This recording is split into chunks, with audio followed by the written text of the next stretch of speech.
Yesterday, I found out I need surgery, even though I really hoped I could avoid it, but it turned out I couldn't. When I talked to the surgeon and asked him how risky it was, he told me every surgery has risks. That scared me. I was so scared I can't even explain it. As I was heading home from the hospital, I thought about my life. And I started thinking, what were people afraid of in the Soviet Union? What's interesting is we had the same fears as everyone else: war, losing your job, getting sick. But we also had our own fears, different from those in other countries. Some were so tragic they made your heart sink. Others were just strange or even funny. Now, they even sound like a joke.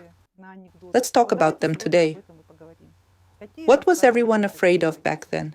Hello friends, my name is Julie and you're on the Soviet-Born channel, where we tell you the whole truth about the Soviet Union that no one else will tell you. So stay with us, it's going to be very interesting. The biggest fear, of course, was the KGB.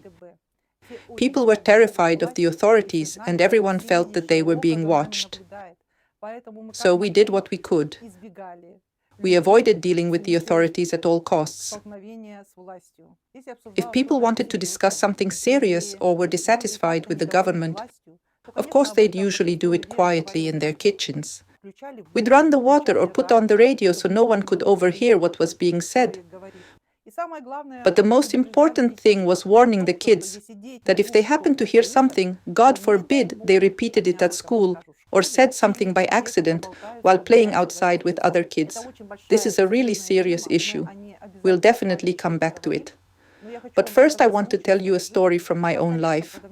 One summer when I was around 10, my dad brought my grandmother to stay with us. My grandmother lived in a village with her older son. She was quite old.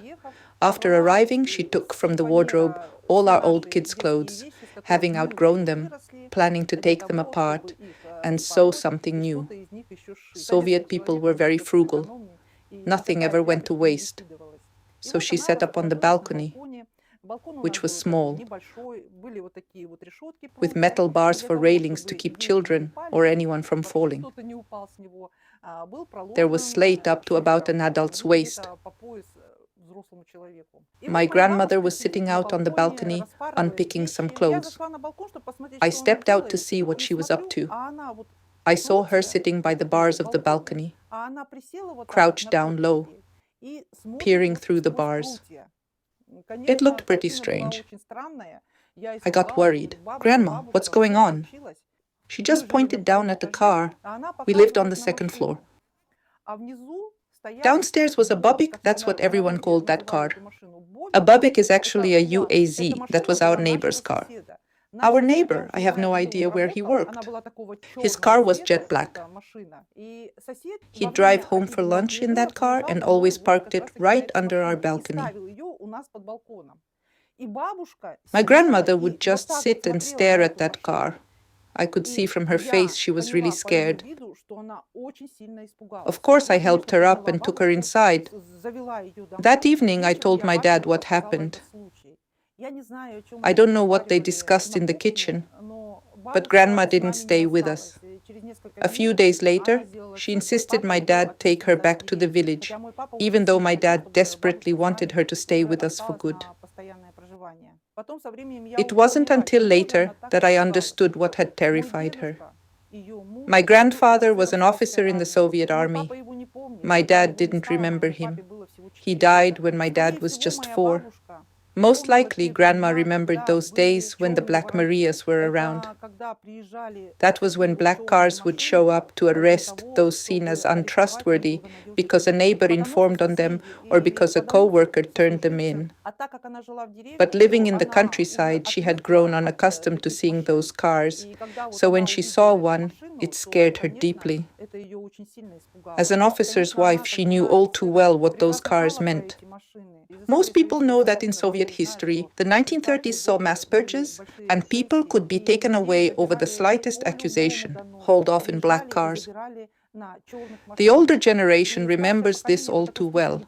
All those terrifying memories stayed with them for the rest of their lives. Naturally, there was a constant fear of war. I was still in school during the Cold War, and I remember how even we, the kids, were made to take part. We had school newspaper competitions, and I was the editor. I went to art school. We used to draw these giant black nuclear bombs with slogans like "No War," and we did these contests all the time. And I remember when the SALT II treaty was signed and how much attention it got at school. They were always telling us that you could never trust the United States, that we always had to be constantly on alert. So this ever-present fear of war was felt by everyone. Even children had this fear instilled in them. And well, our mental well-being, I can see nobody cared about it. And we lived with this fear of America for years. I remember times when I would even go to bed thinking about it, just like so many other Soviet kids. How fortunate it was that we were born in the Soviet Union and not in the US. That's the kind of fear we lived with. Now it all feels almost unreal. But back then, our childhood fears were all about America. Mothers feared for their sons who had to join the army. In the Soviet Union, every young man was required to serve from the age of 18. No one knew where their children would be sent to serve. During the war in Afghanistan, this fear grew much stronger. Since there was no volunteer army in the Soviet Union to fight, they sent ordinary boys to Afghanistan, boys who had just finished school or college. And every mother was terrified her son would get sent to that war. My mom was the oldest in a big family. Her younger brother ended up going to Afghanistan. Everyone tried to keep it from my grandmother where he'd gone to serve. At least back then, the letters didn't have addresses. They just had a unit number. She didn't know for a long time what happened to him in Afghanistan, that he was missing at first. My parents spent a long time looking for him and finally found him in a military hospital in Tashkent. That fear was always hanging over our whole family. Everyone was afraid something would happen to him. What mattered most was this: even if he came back wounded, even if he came back disabled, what mattered most was that he was still alive. I remember the day that letter arrived, telling us he was in a military hospital in Tashkent.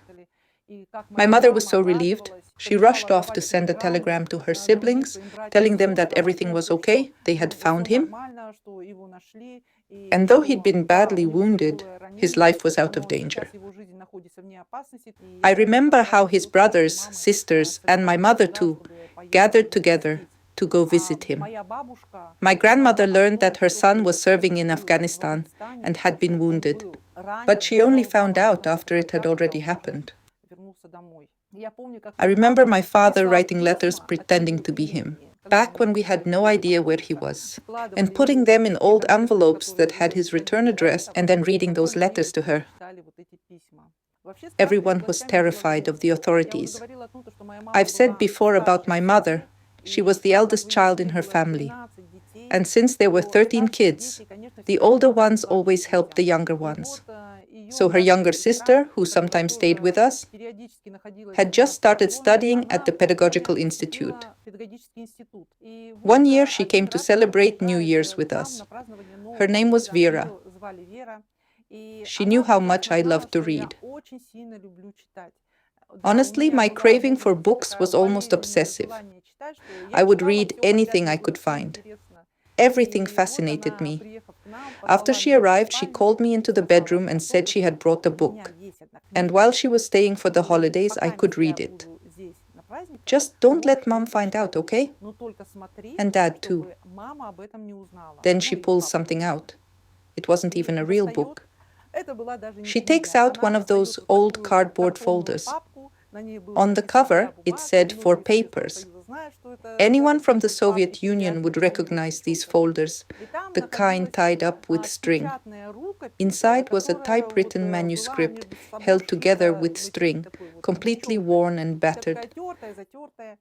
And that was a typewritten copy of Bulgakov's The Master and Margarita, It became one of my favorite books.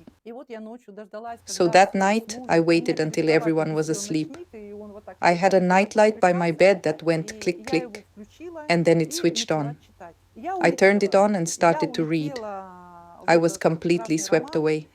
I got completely lost in this amazing novel and was so engrossed I lost all track of time. Suddenly it was almost morning. My mom got up, I'm not sure why, and decided to come into our room. She walked in and saw me reading. She picked up the book and looked at it. I guess she figured out right away that it was something forbidden. That's why she got so upset. She started off, "What are you reading? What's this? I know where this came from." She immediately woke Vera, who was sleeping in the next bed. "Vera, how could you?" Then my dad woke up and rushed in. And the first thing he said to my mom was, "Keep your voice down.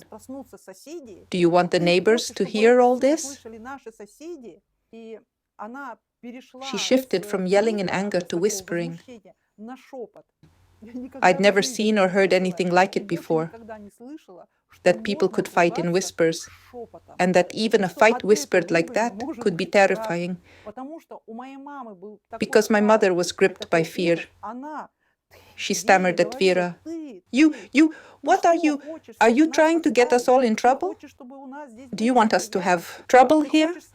Do you want to ruin my daughter's life and get her sent to juvie?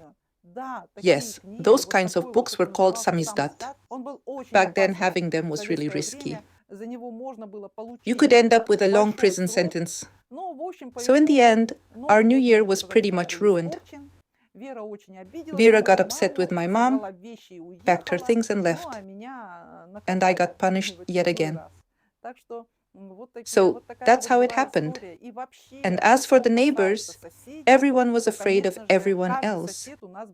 You could never expect anything good from your neighbors.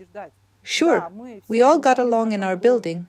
Back in Soviet times, neighbors were usually good to one another, but there were always those who'd smile at you, but wouldn't hesitate to report you, so you could get in trouble and face real consequences. So yeah, people were afraid of their neighbors too. Some fears made sense, but others sound like jokes today. For example, there was the fear of funerals. Most older people in the Soviet Union, back then during the shortage, worried whether they'd get a decent burial. Every grandma put aside money for her own funeral, just in case. Even things like coffin handles were hard to find. Sometimes people died suddenly. Even the basics could be hard to find. Every grandmother kept some money set aside so there'd be food for the memorial meal. The coffin was the most important thing. It had to be well made and everything neatly arranged so she'd have a proper place to rest. And her husband too, dressed nicely, so no one would judge. They even saved up for a brass band. Back then, they were very popular, funerals with a brass band. And every grandmother dreamed of having one when her time came, or her husband's. It would be done the right way. It was all very dignified with a brass band, something people would remember. Yeah, it does sound strange now. Weddings were the same. Weddings were a whole different challenge, especially with all the shortages. It really took an effort to pull off a real wedding, to make sure there was sausage, cheese, all the cold cuts, and that the bride looked beautiful. You had to really go out of your way to get all of that. I remember talking with a friend from work, and she told me about her own wedding. She said she was incredibly lucky because right before her wedding, she got her hands on a whole case of Soviet champagne.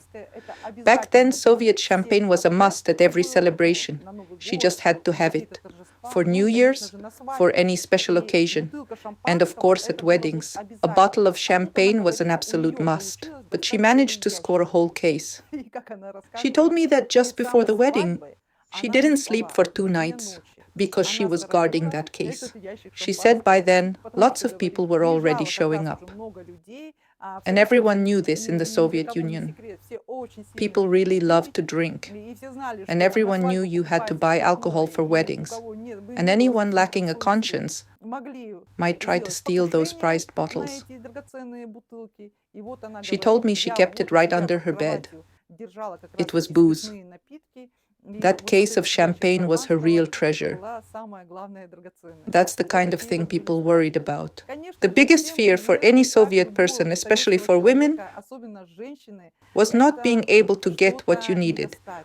We were always anxious and afraid when trying to find specific products. Of course, bread, milk, and basic items were always there. But finding quality food like canned peas or a sausage or even some fish was almost a life's mission. That's why people spent hours waiting in line. And since I worked in Soviet retail, I witnessed it all firsthand. I saw people waiting in those massive lines and how scared they were that they might not get what they came for. It was a real struggle. People waited in line for 2 or even 3 hours. And when it wasn't just about food, but about clothes too, like when imported shoes showed up, or when they were expecting those mohair scarves from India. I remember from a brand called Nahar, everyone would just go totally crazy. People would sometimes queue up for days. And on top of that, they'd be anxious, running around, asking everyone how many actually came in, and would we even get the chance to buy any. So there was this constant fear of shortages, of whether you could actually buy something if you needed it, which really was a uniquely Soviet kind of fear. But of course, there was more to our lives than fear. It wasn't just fear in our lives. We also had an interesting, even happy life. In a way, you could say we were living in the Soviet Union, happy in our ignorance. We were taught that our country was the best, the most beautiful place there was, and that we were incredibly lucky to have been born and to live in this country. So of course there was fear that something might happen to our country, and that fear was really strong. Soviet propaganda definitely worked. It was probably the most effective in the world. We don't delete comments. We leave every comment, good or bad, so you can make up your own mind and join the conversation with each other. If any comments are removed, that's done by YouTube, not us. I read all your comments. Sorry, I can't reply to everyone. I hope you understand. It's because of my health. It's very hard for me to do that. But I still read all your messages. When I read comments from other Russians, some agree with me, others don't. What can I say? Maybe you all are just younger than I am. If you think about it, my grandparents, who I remember very well, were born back in the time of Tsar Nicholas II, and I myself lived through a time of huge changes, the best years and the most frightening collapse of the Soviet Union. So I'm only sharing what I've seen and what I know. That's why I always say the stories we share on this channel are real and honest. Even if you disagree, I'm always interested in your comments and opinions. Subscribe to our channel and support us on Patreon. Your support really means a lot to us and helps us keep going. We don't have any sponsors or managers, despite what some people say in the comments. This channel truly belongs to us. We're the only ones who create it. That's why your support matters so much. And thank you to everyone who already supports us. I'm Julie, and this is Soviet Born. И до новых встреч!